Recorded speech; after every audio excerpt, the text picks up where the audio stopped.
ಬರಲ್ಲ ವಾಲ್ ಮೇಲೆ ಅದು ಸರಿಯಾಗಿ ಟೆಕ್ನಿಕಲಿ ಗೊತ್ತಿಲ್ಲ.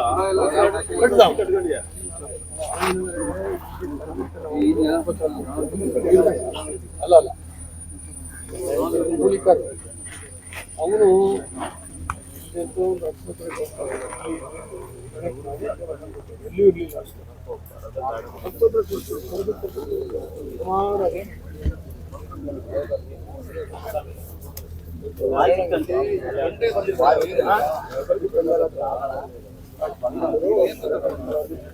ಅಡಿಗಡೆ ಇದ್ರೆ ಒಂದು ಬೇಗ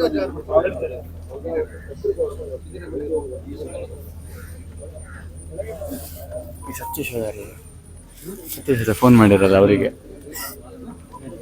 ಫೋನ್ ಮಾಡಿ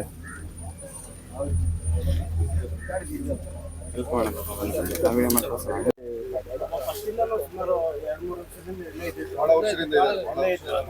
ನೀವು ಯಾರ ಜೊತೆ ಕೆಲಸ ಮಾಡ್ತಾ ಇದ್ದೀರಿ? ಒಬ್ರು ಅಥವಾ ಇಬ್ರು ಇಲ್ಲಿ ಬಾಡಿ ಸಿಕ್ಕಿದ್ದು ಸುಮಾರು ಬೇಕಾಗುತ್ತೆ. ಬಾಡಿ ಸಿಕ್ಕಿದ ಕೂಡಲೇ ಅದು ಪೋಸ್ಟ್ ಮಾರ್ಟಮ್ ಮಾಡ್ಸೋದು. ಸಿಕ್ಕ ಕೂಡಲೇ ನೀವು ಅಲ್ಲಿಂದ ಕಳಿಸೋ ವ್ಯವಸ್ಥೆ ಮಾಡುವ ಅಲ್ಲಿಗೆ ತಗೊಂಡು ಅಲ್ವಾ? ಅವರಿಗೆ ತೀರ್ಕೊಂಡ್ರೆ ಎಲ್ಲ ಕೆಲಸ ಮಾಡ್ತಾರೆ. ತುಂಬಾ ಜನರು ಮಣ್ಣಿನ ಕೆಲಸದವ್ರು ಭಾರಿ ಅಭಾವ ಇದ್ದಾಗಲೂ ಎಲ್ಲರದ್ದು ಇಲ್ಲಿ ಏನಿದೆ ಎಲ್ಲ ಮಾಡ್ತಾರೆ. ತೀರ್ಕೊಂಡ್ರೆ ಯಾವ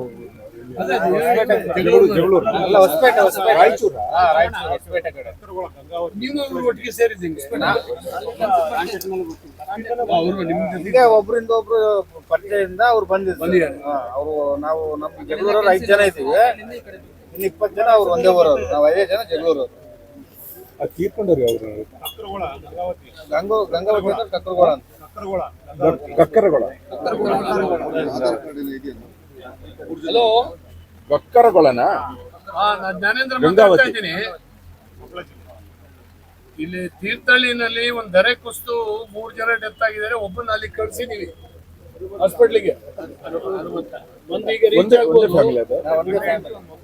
ಸ್ವಲ್ಪ ಇಮಿಡಿಯೇಟ್ ಅವನಿಗೆ ಟ್ರೀಟ್ಮೆಂಟ್ ಹಾಕಿಸ್ಬೇಕು. ಇವ್ರು ಕಾದಿದ್ದು ಡ್ಯೂಟಿ ಡಾಕ್ಟರ್ ಹುಡುಗ ಅಂತ ಹುಡುಗ ಅಂತ ಹೇಳಿದ್ರಲ್ಲ, 3 ವರ್ಷದ. ಇನ್ನೊಬ್ರು ಹಾಸ್ಪಿಟಲ್ ಹೋಗಿದ್ದಾರೆ. ಅವರು ಸಿಕ್ಕಾಕೊಂಡಿದ್ರು. ಅವ್ರನ್ನ 3 ಗಂಟೆಯಿಂದ ಕಳ್ಸಿದ್ದಾರೆ ಹಾಸ್ಪಿಟಲ್. ಮತ್ತೆ ಇನ್ನೊಂದು ಯಾವ್ದು ಮತ್ತೆ ಬಾಡಿ ಇರೋದಲ್ಲಿ? ಅಲ್ಲಿ ಒಂದ್ ಲೇಡೀಸ್ ಗಂಡ ಹೆಂಡತಿ ಇಬ್ರು. ಅಲ್ಲ, ಮಹಿಳೆ ಹೆಸರು ಏನು? ಅವ್ರ ಹೆಸರು ನಾಗವೇಣಿ.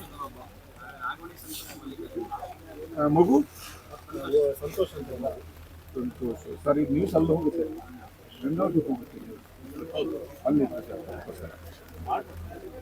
ಆಮೇಲೆ ಇನ್ನೊಂದು ಮಲ್ಲಿಕಾರ್ಜುನ್ ಡೆತ್ ಆಗಿದೆ. ಅವನ ಎಷ್ಟು ಏಜು? 35 ಇರ್ಬೋದು. ಅಲ್ಲಿಗೆ ಶಿಫ್ಟ್ ಮಾಡೋಣ. ಒಂದು ರಮೇಶ್ವರ ದೇವಸ್ಥಾನ ಅಲ್ಲಿ ಊಟ ಕೆಲಸ ಆಗ್ತಾ ಇದೆ. ನಮ್ಮ ಫೈರ್ ಡಿಪಾರ್ಟ್ಮೆಂಟು, ಪೊಲೀಸು, ನಮ್ಮ ಮುನ್ಸಿಪಾಲಿಟೀಸ್ ಟೀಮು ಮತ್ತು ಸಾರ್ವಜನಿಕರು ಎಲ್ಲರೂ ಕೂಡ ಇದರಲ್ಲಿ ಕೈ ಜೋಡಿಸಿ ಕೆಲಸ ಮಾಡ್ತಾ ಇದ್ದಾರೆ. ಒಬ್ಬರಿಗೆ ಕಾಲಿಗೆ ಪೆಟ್ಟಾಗಿರ್ತಕ್ಕಂಥವನ್ನ ಮೆಗ್ಗಾನ್ ಆಸ್ಪತ್ರೆಗೆ ಇಲ್ಲಿಂದ ಶಿಫ್ಟ್ ಮಾಡಿಸಿದ್ವಿ. ಭಾಳ ನಿನ್ನೆ ರಾತ್ರಿ ಭಾರೀ ಸುರಿದಂಥ ಭಾರೀ ಮಳೆ ತಾಲೂಕಿನ ಭಾಳ ಕಡೆ ದೊಡ್ಡ ಅನಾಹುತವನ್ನೇ ಮಾಡಿದೆ. ಹಾಗಾಗಿ ಇಲ್ಲಿರ್ತಕ್ಕಂಥ ಸುಮಾರು 10 ಮನೆಗಳನ್ನ ನಾವು ಸ್ಥಳಾಂತರ ಮಾಡಬೇಕಾಗಿದೆ. ಅವರಿಗೆ ಬೇರೆ ಪರ್ಯಾಯವಾಗಿರ್ತಕ್ಕಂಥ ವ್ಯವಸ್ಥೆಯನ್ನು ಮಾಡಬೇಕಾಗಿದೆ. ಯಾಕಂದರೆ ಅವ್ರದ್ದು ಕೂಡ ಕಷ್ಟ, ಹೀಗೆ ಮಳೆ ಆದರೆ ತುಂಬ ಕಷ್ಟ ಆಗ್ತದೆ. ಈ ಹಿನ್ನೆಲೆಯಲ್ಲಿ ಯೋಚನೆ ಮಾಡ್ತಾ ಇದ್ದೀವಿ. ಅದೇ